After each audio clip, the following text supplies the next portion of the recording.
अपना उत्तराखंड में आप सभी का बहुत स्वागत है और मैं हूं आपके साथ में अमनदीप। खबरों की शुरुआत करते हैं। केदारनाथ पैदल मार्ग से आज ऐसी तस्वीरें सामने आई है जिसे देखकर हर कोई डर जाए। भीमबली के पास में जहां बीते दिनों बादल फटने की घटना सामने आई, तो वहीं रविवार को अचानक देखते ही देखते पूरी की पूरी पहाड़ी मंदाकिनी नदी में समा गई। तस्वीरों में आप देख सकते हैं कि किस तरह से पूरी पहाड़ी पल भर में नीचे आ गई। बताया जा रहा है कि मंदाकिनी नदी में भारी मात्रा में मलबा गिरने से उस समय झील जैसी स्थिति बन गई थी। हालांकि अब आपदा प्रबंधन का कहना है कि धीरे धीरे स्थिति सामान्य हो रही है। फिर भी अलर्ट जारी किया गया और लोगों को नदी किनारे जाने से मना किया गया।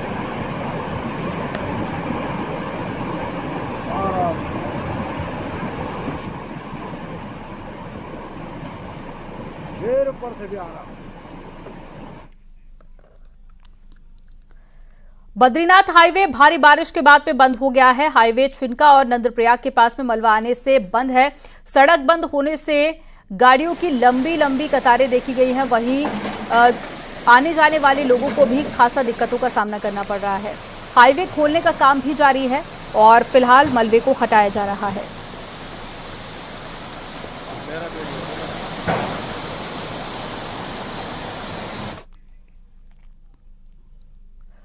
श्रीनगर में सिद्धपीठ धारी देवी मंदिर से कुछ ही दूरी पर अचानक बिजली अलकनंदा नदी के किनारे गिरी। गनीमत ये रही कि बिजली मंदिर से कुछ दूरी पर गिरी थी, जिससे कि कोई हादसा होने से बच गया। लेकिन इस दौरान श्रीनगर नेशनल हाईवे से जुड़ने वाली नगर निगम की एक सड़क का 50 मीटर हिस्सा टूट गया, जिससे लोगों को आने जाने में दिक्कतें आ रही हैं।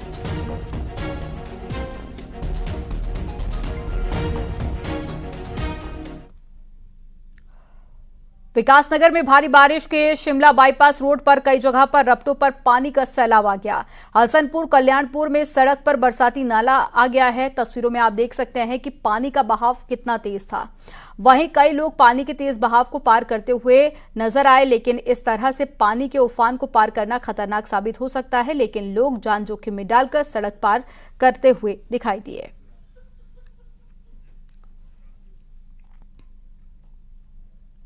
नैनीताल में स्कूली बच्चे उफनती नदी को पार कर रहे हैं और बच्चों का वीडियो सोशल मीडिया में वायरल हो रहा है। वीडियो में आप देख सकते हैं कि किस तरह से स्कूली बच्चे नदी पार कर रहे हैं, जो काफी खतरनाक है। वहीं ग्रामीणों का कहना है कि सालों से नदी पर पुल बनाने की मांग की जा रही है, लेकिन अभी तक सुनवाई नहीं हुई है। वीडियो नैनीताल के बेताल घाट के कटनी गजार का बताया जा रहा है। न्यूज 18 इस वायरल वीडियो की पुष्टि नहीं करता।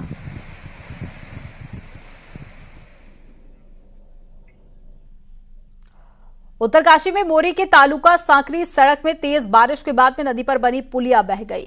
पुलिया बहने से लोगों को भारी दिक्कतों का सामना करना पड़ा। वहीं लोग जान जोखिम में डालकर आवाजाही करने को मजबूर हैं। तस्वीरों में आप साफ देख सकते हैं कि लोग कैसे बल्लियों के सहारे नदी को पार कर रहे हैं। ऐसे में जरा सी चूक बड़ा हादसा हो सकता है, लेकिन पुलिया नहीं होने से लोगों को ऐसे ही आवाजाही करनी पड़ रही है। वहीं लोगों का आरोप है कि प्रशासन इस ओर ध्यान नहीं दे रहा है।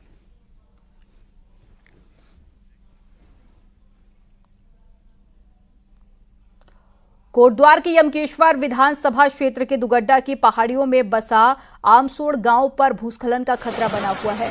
बादल फटने की घटना के बाद में आमसोड़ के सामने की पहाड़ी में भारी भूस्खलन हुआ, जिससे पूरे गांव में मलबा और बोल्डर आ गया। भूस्खलन के साथ आए मलबे में कई मकान दब गए और ग्रामीणों को रातों रात अपने घरों को छोड़कर दूसरे गांव में जाना पड़ा। बरसात के साथ ही गांव से लगी पहाड़ी से बोल्डरों से गिरते हुए तस्वीरें भी सामने आई, जिससे कि जान माल का खतरा लगातार बना हुआ है। और वही मामले में प्रशासन का कहना है कि घटना के बाद में गांव पर नजर रखी जा रही है। बरसात खत्म होने के बाद ही पहाड़ी पर ट्रीटमेंट का काम किया जाएगा।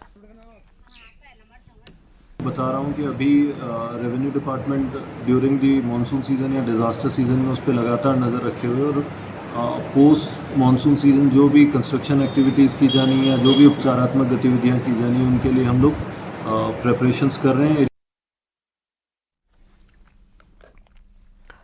खबर देहरादून से है, जहां पर आज मुख्यमंत्री पुष्कर सिंह धामी सीएम डैशबोर्ड की मीटिंग लेंगे। बैठक में सीएम धामी विभागों के काम की जानकारी लेंगे। बैठक में मुख्य सचिव समेत सभी विभागीय सचिव मौजूद रहेंगे और सचिवालय में दोपहर 12:30 बजे ये बैठक शुरू होगी।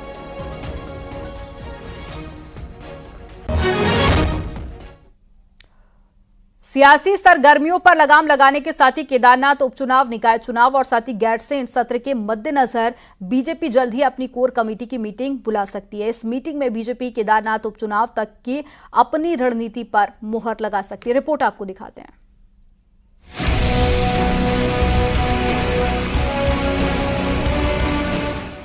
प्रदेश में हाल ही में संपन्न हुए विधानसभा उपचुनाव के बाद खासतौर पर बीजेपी के अंदर का सियासी माहौल बदला हुआ है और इसी बदलाव के बीच अब केदारनाथ उपचुनाव अगला बड़ा टारगेट होने वाला है।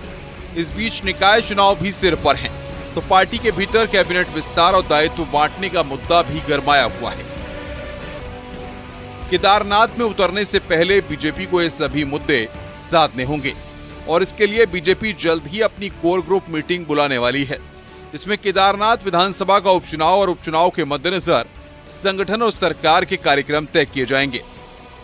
भारतीय जनता पार्टी नगर निकाय के चुनाव हो चाहे केदारनाथ का बाई इलेक्शन हो, हम दोनों चुनाव के लिए तैयार हैं।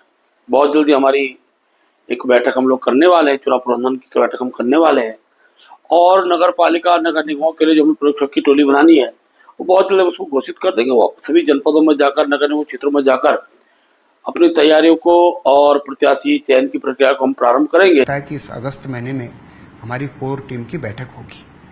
इसी के साथ में हमारी प्रदेश की टोली है। प्रदेश की टोली भी महीने में एक बार बैठती है और चुनाव है, स्थानीय निकाय के चुनाव हैं, पंचायतों के चुनाव हैं, केदारनाथ विधानसभा का चुनाव है। इस पर रणनीति बनाने के लिए हमको क्या क्या तैयारी करनी है।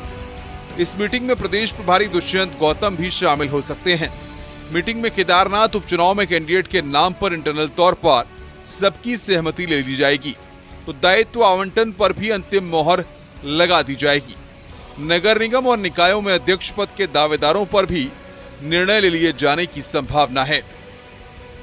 न्यूज़ 18 के लिए देहरादून से सुनील नप्रभात की रिपोर्ट। दिल्ली में आज कांग्रेस विधायकों की बैठक होगी। शाम 4 बजे प्रदेश प्रभारी शैलजा मीटिंग लेगी और बैठक में प्रदेश अध्यक्ष करण माहरा, यशपाल आर्य समेत कई नेता मौजूद रहेंगे। इसके साथ ही उत्तराखंड के सभी 20 विधायकों को भी बैठक में बुलाया गया है। मीटिंग में नगर निकाय चुनाव और साथ ही केदारनाथ उपचुनाव को लेकर बात होगी। आपको बता दें कि पिछले हफ्ते भी प्रदेश पदाधिकारियों की दिल्ली में बैठक हुई थी।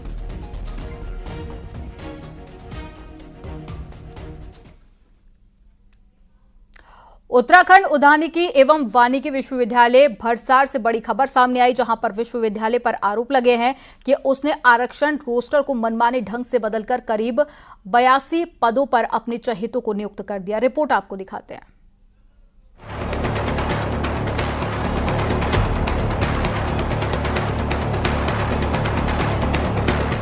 उत्तराखंड औद्यानिकी एवं वानिकी विश्वविद्यालय भरसार एक बार फिर से विवादों में है। पौड़ी गढ़वाल में स्थित इस यूनिवर्सिटी में विभिन्न फैकल्टी में एसोसिएट प्रोफेसर, असिस्टेंट प्रोफेसर के 82 पदों पर तीसरी बार नियुक्ति निकाली गई है, लेकिन चयन प्रक्रिया पर सवाल उठने लगे हैं। आरोप है कि विश्वविद्यालय ने चहेतों को नौकरी देने के लिए आरक्षण रोस्टर ही बदल डाला। एससी के लिए रिजर्व पद को सामान्य कर दिया गया, जबकि सामान्य कैटेगरी के पद को ओबीसी के लिए आरक्षित कर दिया गया। इसी तरह एससी के लिए आरक्षित एक पद को सामान्य महिला कर दिया गया। सामाजिक कार्यकर्ता दीपक करगेती ने मुख्यमंत्री को पत्र भेजकर इन भर्तियों पर तत्काल रोक लगाने की मांग की है। प्रोफेसर, असिस्टेंट प्रोफेसर के जैसे बड़े पदों पर भर्ती प्रक्रिया को मानकों को ताक पर रख के अंजाम दिया है। कुलपति ने बिना शासन से अनुमति लिए पुराने विज्ञापित रोस्टरों में बदलाव किया और अपने चित परिचित लोगों के हिसाब से रोस्टर को बदलकर अपने रिश्तेदारों, अपने परिचितों और अपने खास बंदों को जो है वहां पर भर्ती प्रक्रिया में बुलाकर, इंटरव्यू में बुलाकर उनको नियुक्त कर दिया। कांग्रेस ने भी लगे हाथ नियुक्ति प्रक्रिया पर सवाल खड़े किए। साथ ही विभागीय मंत्री गणेश जोशी को ही विवादित करार दे दिया, तो मंत्री गणेश जोशी ने विभागीय सचिव को जांच के आदेश दे दिए हैं और रातों रात अपॉइंटमेंट लेटर्स जारी करके ये कहा जाता है सोमवार को जो है ज्वाइनिंग कर लीजिए। तो ये एक जांच का विषय है और वैसे भी ये विवादित मंत्री जी का एक विभाग है जिसमें हॉर्टिकल्चर के कई मामले पहले आ चुके हैं। सैन्य धाम का मामला आया है और ये भरसारी यूनिवर्सिटी। अगर कहीं नियम के विरुद्ध अगर निर्णय लिया होगा तो उसका संज्ञान लिया जाएगा, उसके खिलाफ कार्रवाई की जाएगी, क्योंकि ये धामी 2 की सरकार है। हमने हर प्रकार के मामलों में व्यक्ति की जिम्मेदारी फिक्स। साल 2011-12 में स्थापित भरसार यूनिवर्सिटी का विवादों से पुराना नाता रहा है। यही कारण रहा है कि पिछले 1 दशक से यहाँ रिक्त पदों पर नियुक्ति प्रक्रिया शुरू की गई, लेकिन वो अंजाम तक नहीं पहुँच पाई। फिलहाल मामला विभागीय मंत्री के साथ ही मुख्यमंत्री के दरबार में पहुँच गया है। न्यूज़ 18 के लिए देहरादून से सुनील नवप्रभात की रिपोर्ट। उधर भरसार विश्वविद्यालय ने पूरे मामले में सफाई दी है। विश्वविद्यालय के कुल सचिव का कहना है कि जो लिस्ट प्रसारित की गई है वो लिस्ट भ्रामक है और साजिश के तहत में ये लिस्ट जारी की गई है, क्योंकि रिजल्ट 9 अगस्त को जारी कर दिए गए थे। सभी को लेटर जा चुके हैं और 12 अगस्त को ज्वाइनिंग होनी है।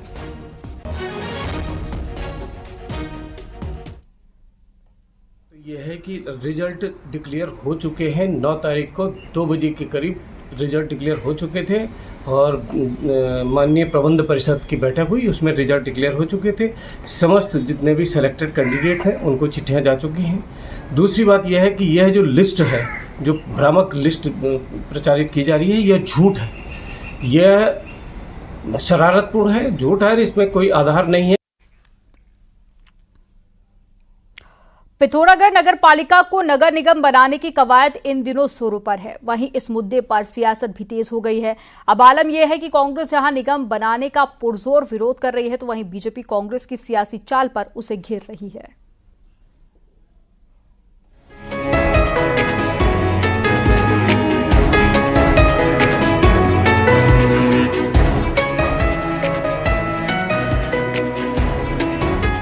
पिथौरागढ़ उत्तराखंड का सबसे बड़ा पहाड़ी शहर है।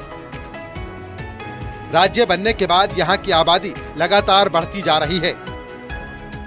आलम यह है कि इस वक्त पिथौरागढ़ नगर पालिका क्षेत्र की आबादी 90,000 से ज्यादा है। लगातार बढ़ रही आबादी को देखते हुए सरकार पिथौरागढ़ पालिका को निगम में तब्दील करने की कोशिश कर रही है।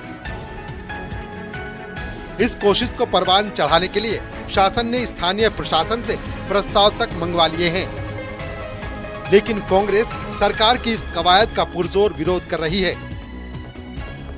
सरकार की इस पहल को कांग्रेस निकाय चुनाव लटकाने से भी जोड़ रही है। उसको अपनी राजनीतिक दुविधा बहुत ज़्यादा दिखाई दे रही है। जिस तरीके से प्रदेश सरकार और देश केंद्रीय सरकार के खिलाफ प्रदेश में माहौल बन रहा है, तो उन्हें लगता है कि हम इस प्रदेश में कोई भी इलेक्शन नहीं जीत पाएंगे, कोई भी निकाय चुनाव नहीं जीत पाएंगे, कोई भी पंचायत चुनाव नहीं जीत पाएंगे। तो इसको टालने के लिए इन्हें ये फरमान निकाला है। कांग्रेस की माने तो नगर निगम में शहर से सटे गांवों को शामिल किया जाएगा, जिससे ग्रामीण इलाकों को नुकसान उठाना होगा। यही नहीं, लोगों पर टैक्स का बोझ भी बढ़ेगा। नगर निगम की पहल के विरोध में कांग्रेस सड़कों पर भी उतर चुकी है। वहीं बीजेपी ने भी कांग्रेस के विरोध पर कई सवाल खड़े किए हैं। बीजेपी की माने तो कांग्रेस का विरोध सिर्फ दिखावे के लिए है, जबकि पालिका का निगम बनने से जहां बजट में भारी इजाफा होगा, वहीं विकास भी रफ्तार पकड़ेगा।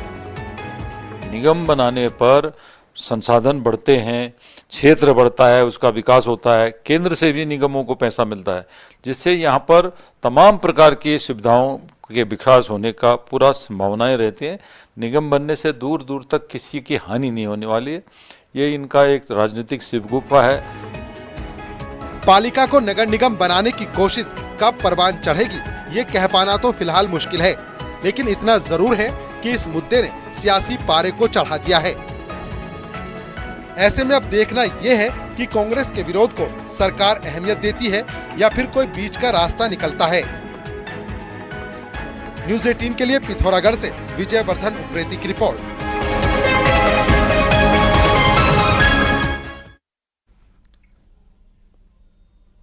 रुद्रप्रयाग जिला प्रशासन अब चौमासी से केदारनाथ धाम तक पुराने पैदल मार्ग को विकसित करने जा रहा है। इसके लिए प्रशासन की टीम ने कल मार्ग का निरीक्षण किया। जल्द इस मार्ग को आने जाने के लिए बेहतर बनाने का काम भी शुरू कर दिया जाएगा। मार्ग को विकसित करने के पीछे मुख्य मकसद आपदा की घटनाओं के दौरान वैकल्पिक रास्तों के तौर पर इस मार्ग का इस्तेमाल किया जा सके। आपको बता दें कि इस मार्ग से कुछ समय पहले स्थानीय लोग नियमित आवाजाही करते थे, लेकिन अब आवागमन काफी कम हो गया है। लेकिन अब यदि मार्ग को विकसित किया जाता है तो इस मार्ग पर लोगों का आवागमन बढ़ेगा।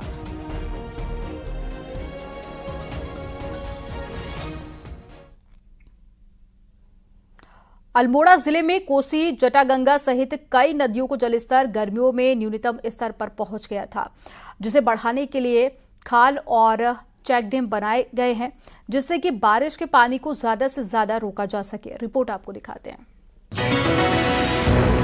2024 में कोसी और जटागंगा का भूमिगत जल अपने न्यूनतम स्तर पर गया था, जिससे कई पंपिंग पेयजल योजनाओं के साथ ही सिंचाई का काम भी ठप हो गया।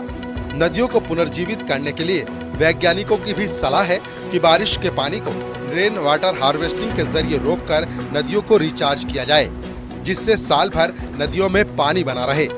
इसके लिए खाल और चेक डैम का निर्माण किया जाए।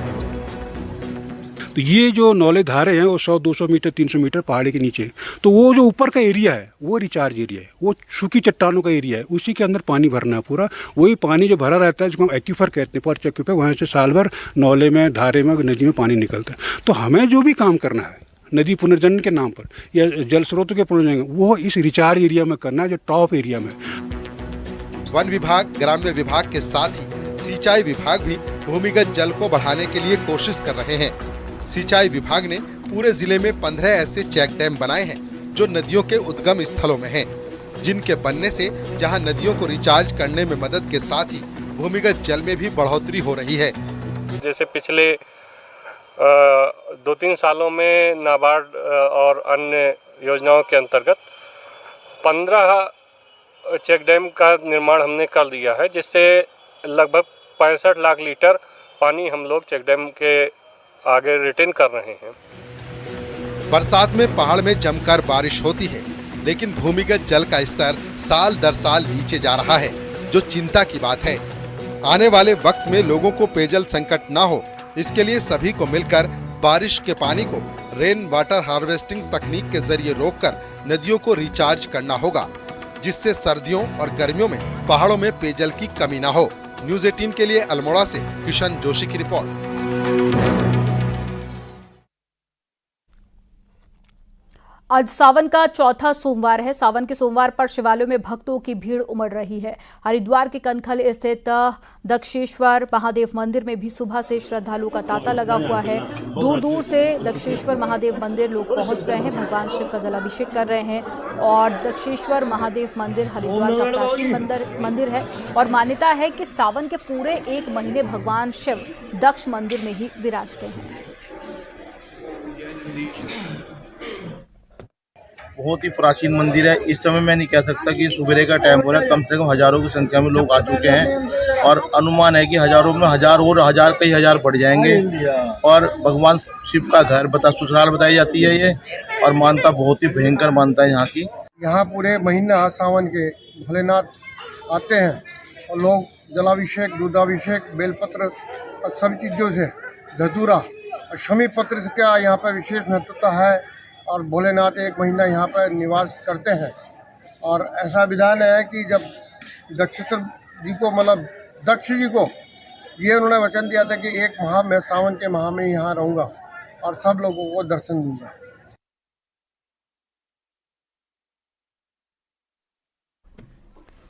सावन का सोमवार शिव को प्रिय है और यही कारण है कि बड़ी संख्या में शिव भक्त अपने आराध्य को जलाभिषेक के लिए शिवालयों में पहुंच रहे हैं। ऋषिकेश का पौराणिक वीरभद्र मंदिर अपने अलग मान्यता के लिए प्रसिद्ध है और शिव की जटाओं से उत्पन्न वीर और भद्र गण के स्वरूप से विद्यमान है, जो भक्तों की सभी मुराद पूरी करते हैं। भक्त लोग यहाँ पर आकर के अपने मनोरथ सिद्धि करते हैं और भगवान की बड़ी कृपा होती है। आज भी कई भक्त ऐसे बताते हैं कि जो दूर हैं, अगर वह कई दिनों तक भगवान के चरण में नहीं आए तो कहते हैं कि भगवान उनके स्वप्न में जा करके उनको निमंत्रण देते हैं और कहते हैं कि भैया आप मेरे दरबार में नहीं आए।